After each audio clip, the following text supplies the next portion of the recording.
Before we start talking about the second book, why don't we tell us about a little bit of the first book. Okay, thanks, Dr. K. The first book, it's titled Love Beyond the Grave. Why Life Beyond the Grave? It's because I lost about 5 people that are dear to me. Firstly, it was my granddaughter in 2017, and then my mother and my father in 2018, and then my sister-in-law in 2019, and my fiancé in 2021. But then even after their passing, I could feel their love with signs, and just sitting and meditating, I could feel the presence of them. Hence, I wrote Love Beyond the Grave. Yeah, thank you for writing, because love is always beyond the human lives, beyond the grave, beyond everything. Love is one thing which connects all of us. Thank you for writing the powerful book. And I want to talk about this book called Eat Your Cancer Away. I know you have, if you're okay to share with all of us, would you like to share your personal transformation journey before we talk about why you wrote a book and what you have written a book? Okay, Dr. K, what I can say, transformation happens every day. You know, coming from Love Beyond the Grave and being a coach, I've seen that we are evolving every day, and you need to transform yourself day by day. And I think that's how I managed to eventually, when I was diagnosed with 2 primary cancers, firstly it was breast cancer and then leukemia, I managed to then transform myself going forward because of that resilience that I had. Yeah, so this book is not an academic book per se. This is a personal transformation journey which author, after healing herself, wanted to share with the world, because a lot of people needs to know about, this particular scary word called cancer. We get scared. So, couple of questions. Let's say someone get diagnosed by cancer, or someone in the family get diagnosed by cancer. How the family should react? Because first reaction is, oh my God, I have only a few days left. So, first, how should family and the person who got diagnosed should react on the news? Unfortunately, you find that when you're diagnosed with cancer, it's either you're sitting across your doctor or you get a phone call and they will start with the word unfortunately. And what happens to us people, when we hear the word cancer, we associate it with death. And what I've discovered through my journey is that that's not a death sentence. That is the awakening to say there is a problem that has arisen in your body. You need to deal with that. So I would say the first thing that a person needs to do is to take a step back and reassess where they are in life and what is happening, because the cause is there within you. Wow, these are such a transformational sentences he said, because it's not only true for cancer, it could be true for any problem in life. Just take a step back and see what it caused and how we can solve it, because solutions are created first and problems are created later. So, and I especially want to touch upon a specific chapter where the question was from. You have written a chapter number 4 which says diagnosis, blessing or cursing. So yeah, curse we all understand, but how someone can get this insight that it may be a blessing in my life? You need a power to first of all think even that cancer could be a blessing too. I don't know. So can you give some light on that chapter, what you've written? Yes, that chapter, it's a chapter that is very close to my heart. We know we're living in an era where every day people are diagnosed not with cancer, with diabetic, with hypertension, heart attacks. Yes. So in there, when you are then diagnosed, you need to say, is this a blessing or a curse? And in most cases, it's a blessing, because then you are given a chance to re-evaluate your life. For me, personally, it was a blessing. And people say to me, how can you say being diagnosed with cancer is a blessing? I wouldn't be sitting here today if I was not diagnosed with cancer. When I was diagnosed with cancer, I said to myself, I need to journey on. I need to change my life. My life needs to change for the better. And hence now I need to share with the world that you need to take your life back and be responsible. We're not supposed to outsource. Like now we're outsourcing everything. We outsource our kids, we outsource everything. Don't outsource your life. Take back your life and be able to reassess and say, what do I need? Because we are all unique. Wonderful. So this book, every paragraph when you read, if you have deep connections with yourself, it will be an enlightening book. So I definitely want you to go to Amazon, wherever you are right now in your country. Search for this book called Eat Your Cancer Away, and you see the nice purple cover with a woman standing looking at the water, and it's her photograph.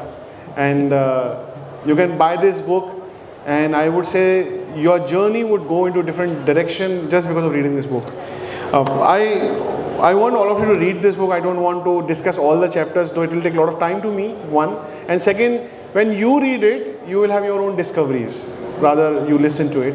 But still I want to touch upon a very important word you've been mentioning in the book, where 3 chapters are dedicated on that word.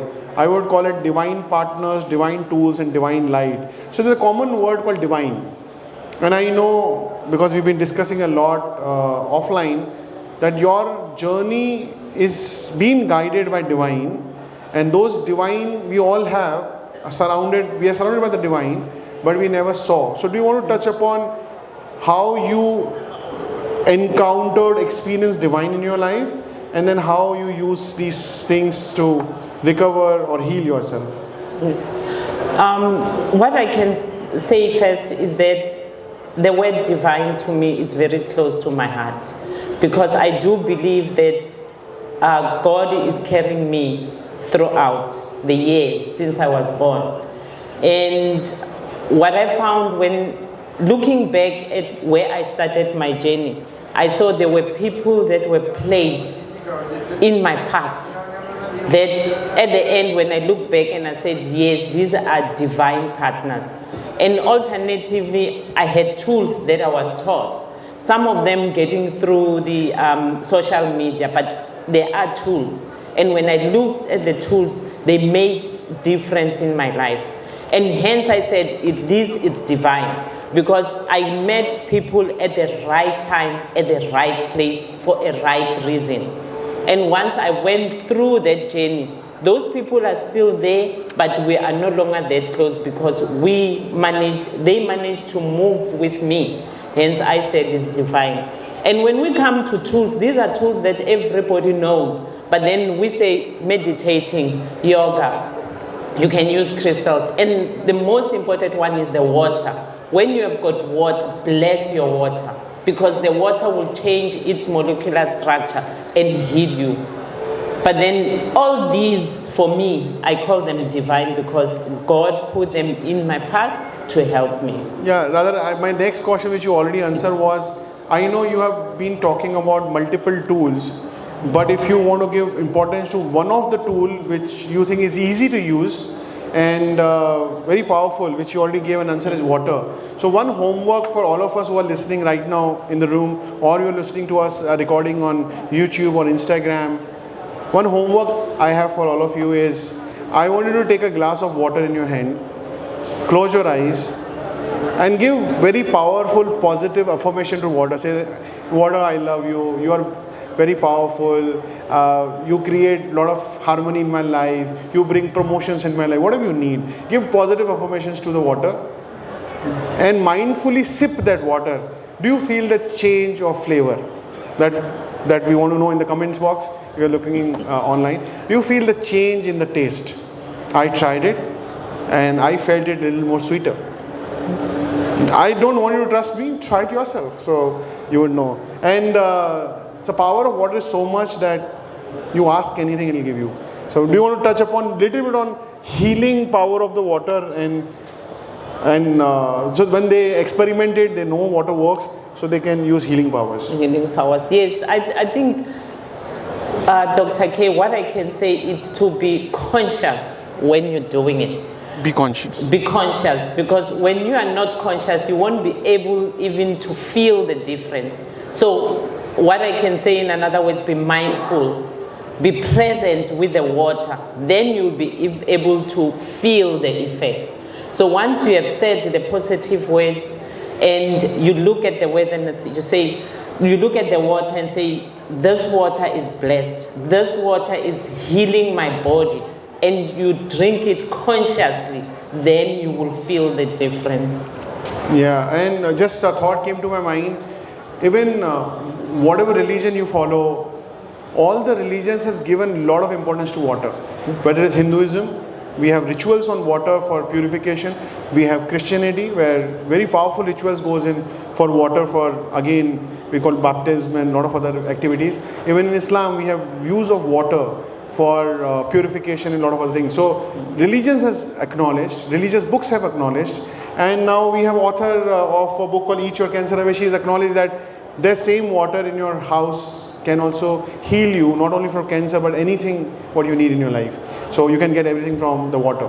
Now one last question from my side, one more question I have. One is, I know you are in IT, technology, and you work with one of the largest airlines here, and you have a powerful journey as a logical mind. IT guys are logical guys.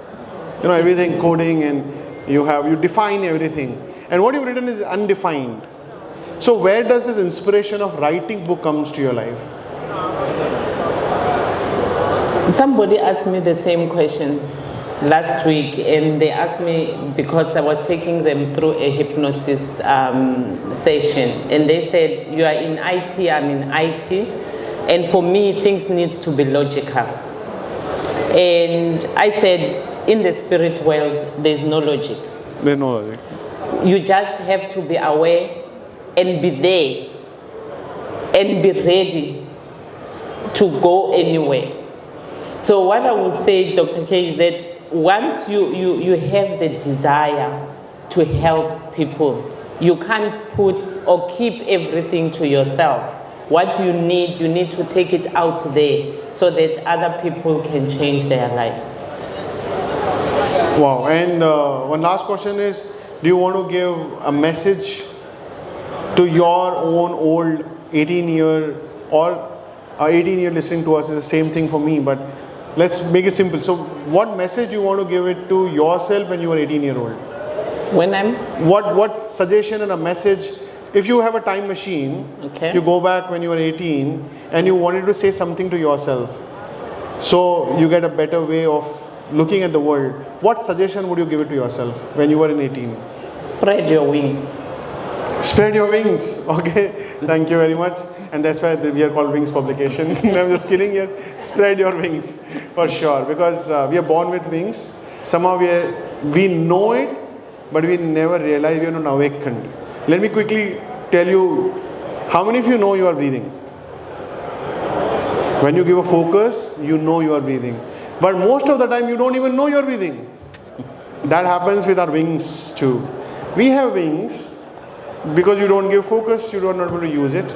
So my recommendation to all of you is read this book. If you are listening to live, definitely you can get an author signed copy, and sign an author is again the blessing or aura of the author comes to you from the signing. Even if you're looking at recording, you can buy this book, because aura will still get transferred to you through the form of a book. Buy this book on Amazon, give a feedback, give a review, and change your life. And I would like to thank Rirandzu for coming so far to talk to all of us. I would like to thank Sharjah International Book Fair to arrange such a powerful event where millions of books are here. A couple of powerful authors are coming in sharing their talks. So thank you, Sharjah International Book Fair, and moreover, thank you, Rirandzu, for coming in. Thank you very much, and thank you for everyone that is here to come and embark on this journey with us. And I just urge everyone, when you go home, if you don't have a book yet, take the water, bless it, and drink it. This year, Sharjah International Book Fair theme was, it all starts with a book. The Wings Publication said theme is, it all starts with the author. Okay, because author writes the book, so authors decided to write. Thank you very much for joining in. Thank you, Rirandzu. Thank you.